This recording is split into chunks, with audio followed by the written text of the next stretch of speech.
Greetings and welcome. Today we're spending a day on the politics of democracy and hate by shifting attention to India. India is the largest democracy in the world with 1.1 million people or so, but it's also a country with a long and regrettable history of intergroup violence, often taking the form of Hindu violence against Muslim communities.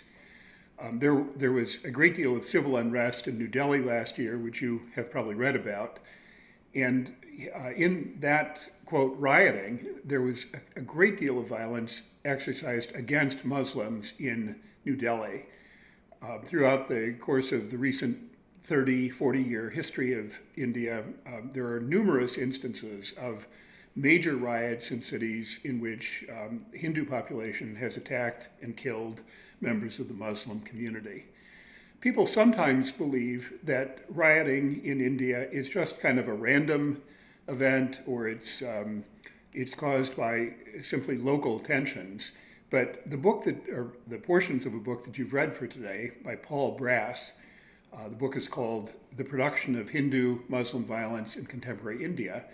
Paul Brass argues that riots and violent episodes, like the ones I've just mentioned, have a much deeper explanation in Indian politics, and it's an explanation which is very relevant to the themes of our course. He rejects the idea that rioting in India is spontaneous or simply a response to provocation. Rather, he argues that communal Hindu nationalist riots are systemic, strategic, and intentional. He argues that violence derives from a discourse of Hindu-Muslim hostility and the legitimation of violence. Given this view that riots and anti-Muslim violence are deliberate political acts in India, he offers an analysis of what goes into the making of a riot.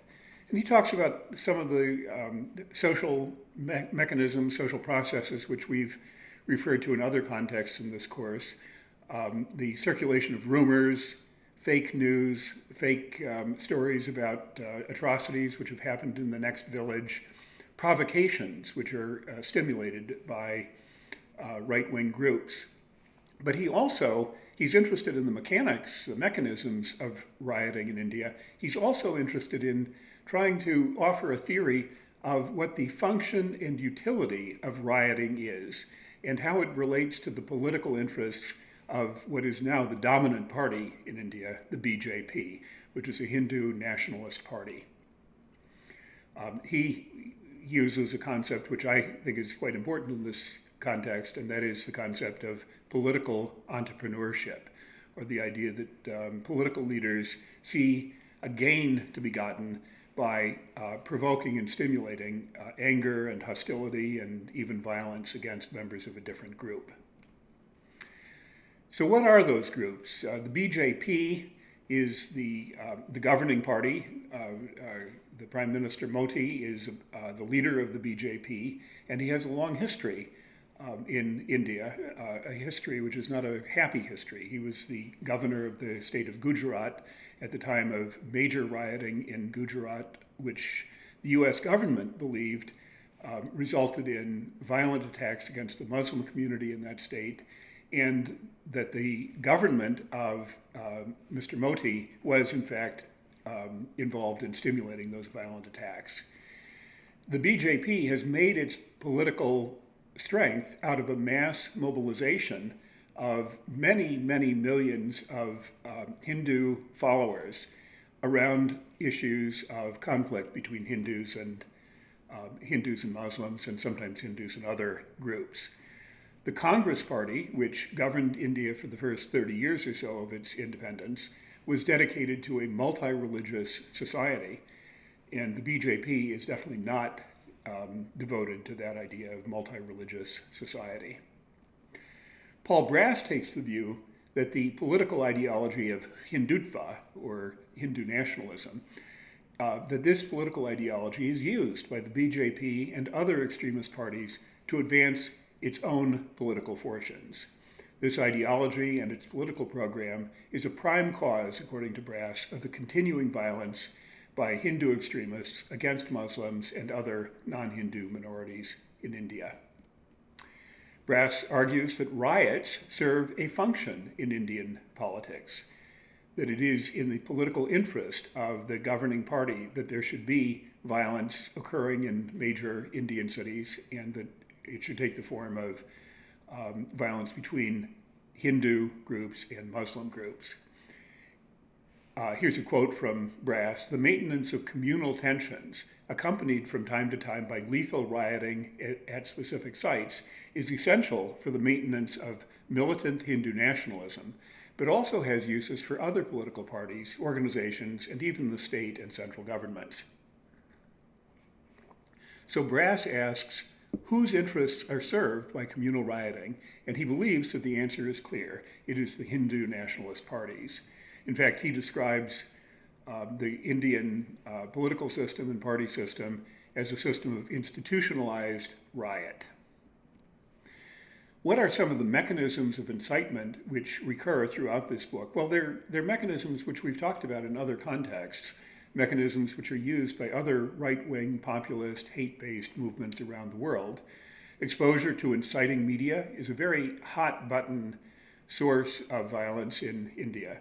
Specific incidents which occur and then get portrayed in one way or another, leading other individuals to also want to commit violence.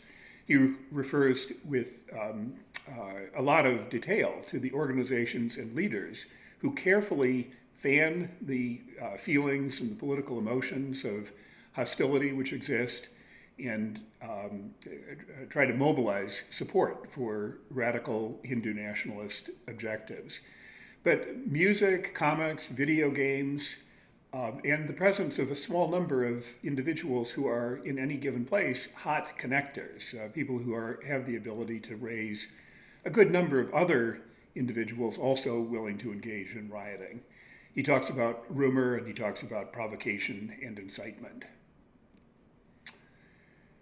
It is very clear from reading Brass's account of several important riots in the history of India that there is a great deal of orchestration in most of these mechanisms of incitement, deliberate efforts by organizations and political entrepreneurs to incite and channel the emotions of fear, hostility, and hate among their followers and potential followers. Strategies of recruitment for extremist and hate-based parties deliberately cultivate the mindset of hate among young people and disaffected older people. And remember what we found from the article a couple weeks ago in the Blay collection about the ethnography of the extreme right in India. And the motivations which followers have seem to be a mix of ideological commitment to a worldview of hate, along with more prosaic self-interest, an interest in power, income, resources, publicity, and influence. Another quote that I find useful, Brass writes, "Most commonly, the rhetoric is laced with words that encourage its members not to put up any longer with the attacks of the other, but to retaliate against their aggression. There are also specific forms of action that are designed to provoke the other community into aggressive action, which is then met with a stronger retaliatory response." And I would ask you to just kind of think about a little bit the status of discourse in our country, both right before the election and now after the election, and see whether you see anything in common between the incitement which occurs between Hindus and Muslims in India and the incitement which appears to be occurring over, quote, voter fraud, and the refusal of the president's party to accept the legitimacy of the vote which went against him. The deliberate provocation of violence in India was evident in the riots in Gujarat, which I mentioned a few minutes ago, in 2002. And here's an important quote: "The most sinister aspect of the riots was that they appeared to have been largely planned and directed by the RSS. Teams of men armed with clubs, guns, and swords fanned out across the state's Muslim enclaves, often carrying voter rolls and other official documents that led them to Muslim homes and shops." This is chilling description. And RSS is itself a chilling organization. It is a fascist-inspired organization which has existed longer than the state of India It is a paramilitary group associated with the Hindu Nationalist Party, and it has conducted over the 60, 70 years of its existence assassinations, riots, and acts of terrorism. In fact, Gandhi was assassinated in 1948 by an RSS man.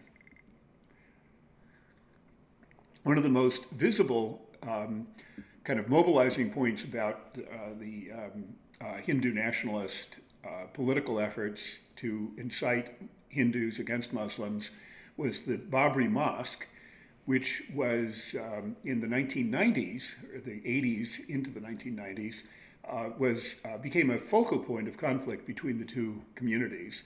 And the Hindu nationalists took the view that the mosque in Ayodhya was, in fact, the site of an important Hindu temple previously. And in fact, it was a temple that was said to be the birthplace of the Hindu deity Rama. And so there was a long struggle and agitation to restore the temple and to destroy the mosque. That effort was unsuccessful until in 1992, a rioting crowd of Hindu nationalist followers depicted invaded the site and destroyed the mosque and brought the episode to a close. The rioting which Paul Brass refers to are early in the history of modern India. These are, he refers to them as the Aligarh riots in the 1960s. And it's very interesting to read his account of these riots because he's able to identify the specific acts of provocation and incitement which occurred at various points in the rioting, what role the police played, what the role the political leaders played, what role businessmen and other kinds of elites played. Here's a quote from Brass. A Hindu businessman used a mob of students to raid the houses of a Muslim with whom he had a property dispute, as well as other Muslim houses. The police were present, but stood by without interfering. This passage highlights something really important, and again, I think important for our consideration in considering the foundations of liberal democracy, and that is the role of the police. There's a long history in India of the police standing aside while violence and killing takes place against Muslims. And this was in fact repeated in Delhi in 2020, in January 2020. Brass talks quite a bit about how control of the rioting forces worked in 1978 and also in 1988. So there's a recurring pattern of intergroup rioting in Aligarh. This is in the same state as Ayodhya, where the Babri Mosque episode took place. Residents believed that the causes of the riots were economic, political, administrative, and policing. But in a more fundamental way, Paul Brass believes that it was incitement of Hindu animosity towards Muslims, which was the most basic cause. He writes, the government of India and the state governments do virtually nothing after a riot to prosecute and convict persons suspected of promoting or participating in riots. Occasionally, but less frequently in recent years, commissions of inquiry are appointed. If the final reports are not too damaging to the government or to the political supporters of that government in the Hindu or Muslim communities, the report may be published. More often than not, there is a significant delay before publication. Some reports are never made public. This is really quite disturbing because it demonstrates a lack of transparency and honesty about the causes of rioting and the causes of intergroup violence in India and in India's democracy. Contrast that with the Kerner Commission in 1968-69, which was a very honest and truthful account of the causes of race riots in Newark and Detroit. And really it presented a guideline for how the United States should attempt to address racial inequalities. Now, unfortunately, we did not do a very good job of taking the advice of the Kerner Commission, but the Kerner Commission's investigation was a very honest one. Especially important is especially important in the question of civil strife and ethnic conflict is the behavior and effectiveness of the police. And again, we've seen that with great emphasis through the Black Lives Matter incidents and then the protests which occurred around the country. Some very chilling behavior occurred in protests in different cities with unmarked vans of federal officers taking actions which were completely cloaked. In India, we can ask the question, do the police work in an even-handed way to suppress violent acts and protect all parties? Does the justice system investigate and punish the perpetrators of violence? In India, Brass makes it very clear the track record is very poor, including the riots in the early 1990s in Mumbai and also in 2002 in Gujarat. This pattern of non-intervention was repeated in Delhi during the most recent period of anti-Muslim violence. Police in Delhi stood by while Hindutva thugs attack Muslims, burn houses and shops, and murder the innocent. Conversely, when the police function as representatives of the whole of civil society, rather than supporters of a party, they are able to damp down interreligious killing very quickly, which Brass demonstrates in his analysis of Aligarh during periods of peace. So the Indian case is a really important one for our purposes because it shows one pathway, which is a horrible pathway. It's a pathway through which democracy becomes illiberal democracy, where the power of the state is specifically invested in the interests of one group against other groups, and then the power of the state is used to incite violence and coercive force against the other group. And so the rights of minorities, the idea of one system of law which governs everyone, those ideas are dying in India. I hate to put it so strongly, but that seems to be the case.